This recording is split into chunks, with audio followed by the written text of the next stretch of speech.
अक्सर एक सवाल मन में आता है ना, कि क्या तकदीर हमारी मेहनत से भी ज्यादा बड़ी होती है? क्या हमारी जिंदगी की कहानी पहले से ही लिख दी गई है, या फिर हम अपनी कोशिशों से इसमें कुछ बदलाव ला सकते हैं? चलिए आज इसी सवाल का जवाब एक कहानी के जरिए ढूंढते हैं। तो आज की हमारी कहानी का नाम है किसान और किस्मत का हाथ। एक ऐसी कहानी जो शायद हमें मेहनत और मुकद्दर के इस रिश्ते पर एक नया नजरिया दे। तो आइए शुरू करते हैं। तो कहानी की शुरुआत होती है एक किसान से। अब ये जो किसान था, उसकी जिंदगी कह सकते हैं मुश्किलों का दूसरा नाम थी। मेहनत तो वो रोज करता था, जी तोड़ मेहनत, पर नतीजा हमेशा निराशा। सोचिए जरा, उसके खेत बिल्कुल बंजर सूखे पड़े थे। वो बेचारा सुबह से शाम पसीना बहाता रहता, लेकिन जमीन इतनी रूठी थी कि अनाज का एक दाना तक नहीं देती थी। बस आसमान की तरफ देखता रहता कि शायद आज बादल बरसें, पर बादल भी बस आते और बिना बरसे निकल जाते। और जब खेत सूखे हों तो इसका असर तो सीधा घर पर पड़ेगा ही, है ना। घर में बर्तन थे, पर हमेशा खाली। इतनी मेहनत के बाद भी हालत ये थी कि 2 वक्त की रोटी मिलना भी जैसे कोई सपना हो गया था। कहते हैं ना, खाली पेट उम्मीदें भी खा जाता है। बस वही हाल था उस किसान का। वो पूरी तरह हिम्मत हार चुका था।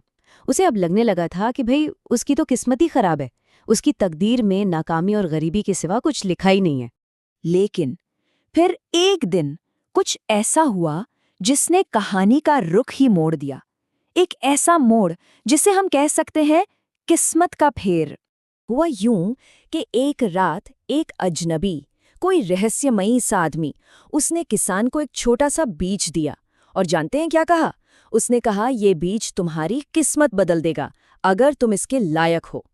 अब ये बात सुनने में जितनी अजीब थी, उतनी ही एक उम्मीद भी जगा रही थी। लायक होने का मतलब क्या था? किसान को कुछ समझ नहीं आया, पर उसने सोचा, चलो इसे एक आखिरी मौका समझकर देखते हैं। तो अब किसान के सामने एक ही मकसद था, खुद को लायक साबित करना। ये छोटा सा बीज उसकी आखिरी उम्मीद जो था, और इसके लिए उसे वो संघर्ष करना था जो शायद उसने अपनी पूरी जिंदगी में नहीं किया था। तो देखिए उसने क्या क्या किया। सबसे पहला काम, उसने अपनी पूरी ताकत झोंक दी और उस बंजर जमीन को फिर से खोदा, उसे नरम किया, उपजाऊ बनाया। फिर जब सूखा पड़ा तो वो रुका नहीं, मीलों दूर से अपने कंधों पर पानी डो कर लाया, बस ताकि वो बीज जिंदा रह सके। और बात यहीं खत्म नहीं हुई। जब गांव के लालची जमींदार की नज़र उसकी जमीन पर पड़ी और उसने उसे हड़पने की कोशिश की, तो किसान डरा नहीं, बल्कि उसने हिम्मत से उसका सामना किया और अपने हक के लिए लड़ गया। तो इतनी मेहनत, इतनी हिम्मत, इसका नतीजा तो आना ही था, है ना। आखिरकार किसान के सथक परिश्रम का फल मिलने का समय आ गया था। एक बहुत बड़ा बदलाव उसकी जिंदगी में दस्तक दे रहा था। तो अब जरा देखिए कि बदलाव आया क्या। जहां पहले क्या था, निराशा, गरीबी, अकेलापन, और अब वहां थी समृद्धि, सम्मान और चारों तरफ खुशहाली।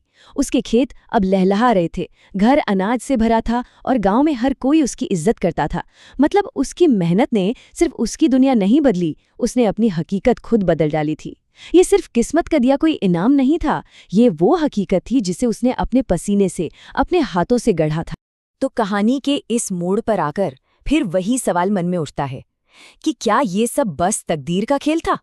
चलिए जरा समझते हैं कि ये कहानी हमें तकदीर के सच के बारे में असल में सिखाती क्या है। तो तकदीर क्या है? देखिए, इस कहानी के हिसाब से तकदीर कोई पहले से लिखी हुई किताब नहीं है, बल्कि तकदीर तो वो रास्ता है जो तब बनता है जब कोई अवसर यानी अपॉर्चुनिटी हमारी मेहनत से जा मिलता है। वो बीज क्या था? वो सिर्फ एक अवसर था, एक मौका। लेकिन उस मौके को हकीकत में बदलना, उस बीज से पेड़ उगाना, ये काम तो किसान के पसीने और उसकी हिम्मत नहीं किया। तो चलिए अब हम वापस उसी आखिरी सवाल पर आते हैं। किसान की जो जीत हुई, वो उसकी मेहनत थी या सिर्फ तकदीर? ये कहानी शायद हमें ये बताती है कि ये सवाल ही शायद सही नहीं है। असली सवाल ये नहीं है कि मेहनत बड़ी है या तकदीर। असली सवाल तो ये है कि जब तकदीर एक मौके के रूप में दरवाज़ा खटखटाए, तो क्या हम उस दरवाजे को खोलने और जी तोड़ मेहनत करने के लिए तैयार हैं? इस पर ज़रूर सोचिएगा।